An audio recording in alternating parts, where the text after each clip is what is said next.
কথায় আছে যে রাধে সে চুলো বাঁধে। আসসালামু আলাইকুম এভরিওয়ান, আপনাদের মাঝে এসে গেলাম আজকে নতুন একটি ভিডিও নিয়ে। সেটা হচ্ছে আমার শখের রান্নাঘরের ছোট্ট একটা জিনিসের রান্না শেয়ার করার জন্য। আমার আজকে রান্না করব না, আজকে আমি রান্নার চুলোটাকে সুন্দর করে পরিপাটি করব। এদিকে দেখেন আমার ছেলে আমার সাথে তো সবসময় লেগেই থাকে।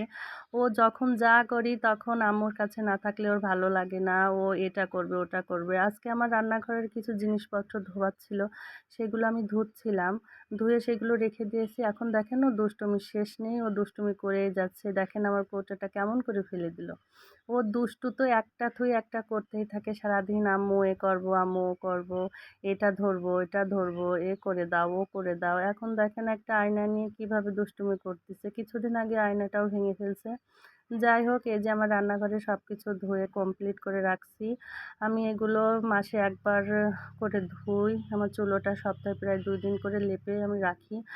চুলো লেপা না থাকলে চুলোর জালটাও সুন্দর হয় না, রান্নাটাও সুন্দর হয় না।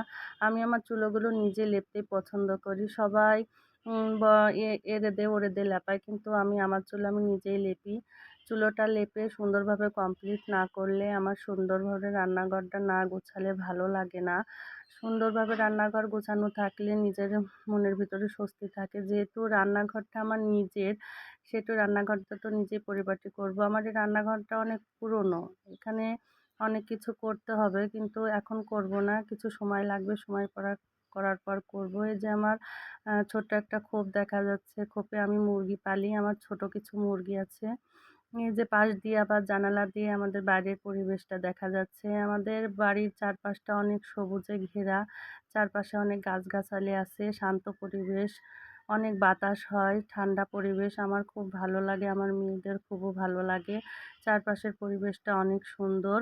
আমার চুলোটা প্রায় লেপা হয়ে যাচ্ছে। আমি মাটি দিয়ে সুন্দর করে মাঝে এজে নিচ্ছি। অনেকদিন লেপা হয় না তো, এজন্য চুলোটা কিছুটা ভেঙে গিয়েছিল। এখন আমি সুন্দর করে চারপাশটা লেপে নিচ্ছি। মাটি লাগানো হয়ে গেছে। এখন আমি লেপতেছি। সুন্দর করে লেপে মাটিটা দিয়ে সুন্দর করে লেপে তারপরে কমপ্লিট করে ফেলবো।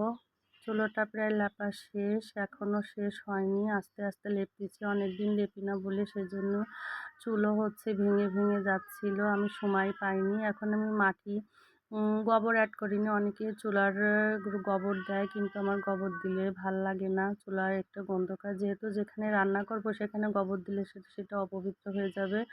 এজন্য আমি চুলায় গোবর দিই না। আমি আস্তে আস্তে চুলার চারপাশটা সুন্দর করে লেপে ফেলতেছি। চুলার পাশটাও লেপতেছি। চুলা লেপা আমি বিয়ের আগে কখনো লেপতে পারতাম না। এগুলো কাজ আমি